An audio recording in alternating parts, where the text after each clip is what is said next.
Info matin de Dieudonné Mvin qui s'intéresse donc au marché financier international. Le Cameroun lève plus d'1 milliard de dollars à Londres. Cette information est à lire de la page 2 à la page 3. C'est la quintessence du communiqué signé ce 30 janvier dans la capitale anglaise par le ministre des Finances. Selon lui, Paul Motazeux, grâce à une émission obligataire par placement privé, le montant final de 750 millions de dollars retenu conformément au plan de financement 2026 servira à l'apurement des restes à payer du budget antérieur, notamment pour le règlement des projets prioritaires de l'État, tout en garantissant la continuité et la sécurisation de l'exécution du budget 2026. On parle donc de marché financier international avec Info Matin numéro 1959 de ce lundi 2 février 2026. Intéressons-nous à présent aux forces de défense et de sécurité. On parle de la MINUSCA avec la météorologie hebdomadaire d'information, d'enquête, d'analyse et de reportage. Parle donc de cette mission accomplie pour le 11e contingent camerounais en RCA au nom du président de la République, chef des forces armées Paul Biya.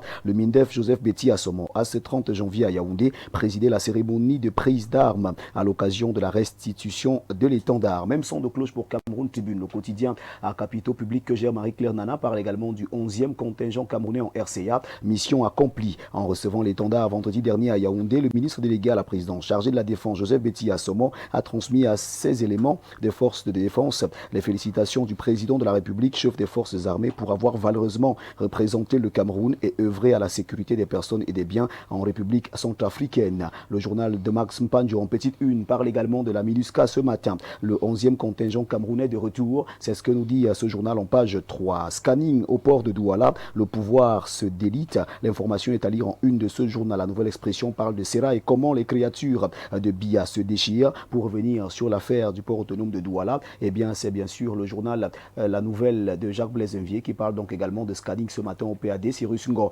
affronte la mafia. Nous laissons ce journal et nous retrouvons à présent un autre journal disponible en kiosque. Il s'agit du journal L'Avocat. L'Avocat parle de cette affaire du scanning au port autonome de Douala. Qui décide vraiment au sommet de l'État? Ce journal s'interroge. Le firmament n'est pas en reste. Et le journal Le Firmament de Parfait ici parle de ce conflit. Conflit port autonome de Douala, SGS. Le Premier ministre affronte Paul Biya alors que le président de la République a ordonné l'arrêt immédiat et définitif des opérations du scanning et des marchandises sur le site portuaire de la capitale économique par la Société Générale de Surveillance SGS au profit de Transatlantique.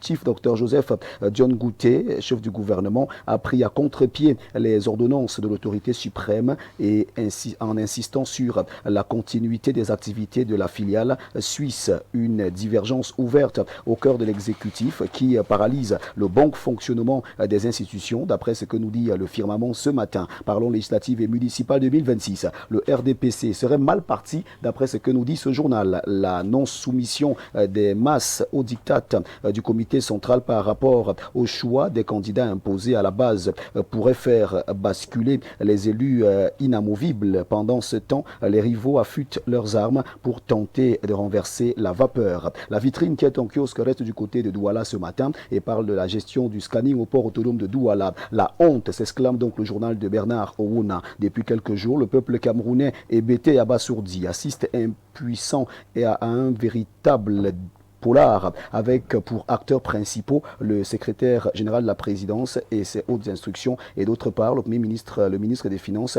et celui des Transports. C'est une affaire de gros intérêt d'après ce que nous dit la vitrine ce matin en page 3. Attente de remaniement des ministres cuits à feu doux, c'est bien sûr ce que nous dit ce journal au bas de une. Le supplice exaspérant qu'endurent les membres du gouvernement autour des nominations et des départs potentiels devient lancinant et tend à paralyser l'action gouvernementale à l'entame de l'exercice budgétaire 2026. Affaire du scanning au port autonome de Douala, on en parle une fois encore avec son détour. Ici, Dion Gouté s'était tiré une balle au pied. Le journal revient donc sur cette affaire de la page 2 à la page 3. Transformation des produits locaux, le chocolat rouge d'Obala bientôt sur le marché. Cette information est à lire en page 4. Mutation s'intéresse au cacao, la cabosse des taxes. Les agriculteurs dénoncent la pression fiscale qui, combinée à la baisse drastique du kilogramme de cacao de 6 000 à 1 500 francs CFA, le coût élevé des pesticides, fongicides et engrais ainsi que le coût de la main-d'œuvre et des transports devient intenable. Le Messager fait également le même constat ce matin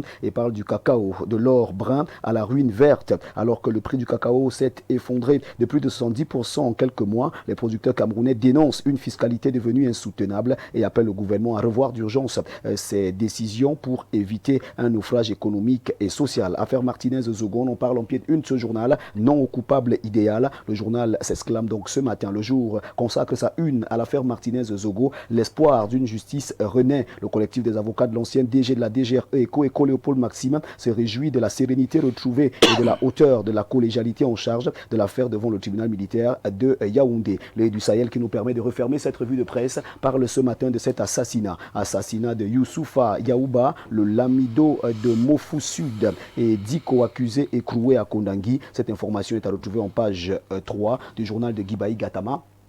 Journal avec lequel nous mettons donc un terme à cette revue de presse Acte 2 sur Info TV ce lundi matin. Mesdames, Messieurs, de votre aimable attention, infiniment merci. Et comme vous le savez, avec 400 francs CFA seulement, vous avez votre journal disponible en kiosque ce matin. Intouchable, inattaquable et indétrônable reste votre fidélité. Merci de faire confiance à Info TV pour vous informer. Merci Al Perfecto.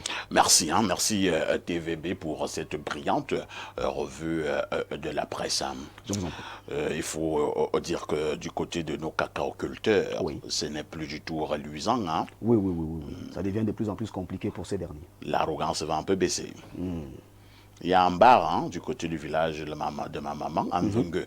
Vous connaissez le nom du bar? Le nom du bar, c'est? C'était pour un grand cacaoculteur. Le nom du bar, c'était déjà 1 million, c'est quoi? Nous partons de 6 000 francs le kilogramme à 1 500 francs. Oui. Je pense que le ministre Luc Magloire Mbargatangana doit nous donner un peu plus d'explications. Hein? Une baisse de plus de 70%. Il faut voir ce qui ne va pas. Mais c'est dangereux. Qu'est-ce qui n'a pas marché? On en saura certainement davantage dans les tout prochains jours. Il faut également dire que nous sommes en train de mener une enquête sur un assassinat terrible à Yaoundé. Une certaine Louise Mbala. Oui. C'est une affaire qui défraie la chronique et qui retient toutes les attentions. L'enquête nous dira certainement, parce que nous sommes sur le dossier et nous aurons certainement de bons éléments. Vous savez que c'est sur Info TV qu'on donne le ton. Bien sûr. Qui a tué cette dame? On s'interroge. On parle d'une affaire foncière. Hein? Elle a été froidement assassinée. Hein? Son assassinat nous rappelle également celui de Martinez-Zogo. Oui. Elle a même été égorgée. Elle a été égorgée, comme dit Bernard. Après avoir été violée. Oh là là. Sauvagement. Nous allons mener une enquête. Une affaire comme celle-là ne devrait pas mourir de cette manière. TVB, nous vous disons merci. Merci également. À demain 10h. Avec le même plaisir. Mets toujours le Seigneur au centre de ta vie. C'est de ça qu'il s'agit. 10h, 11h52. À tout de suite pour la suite.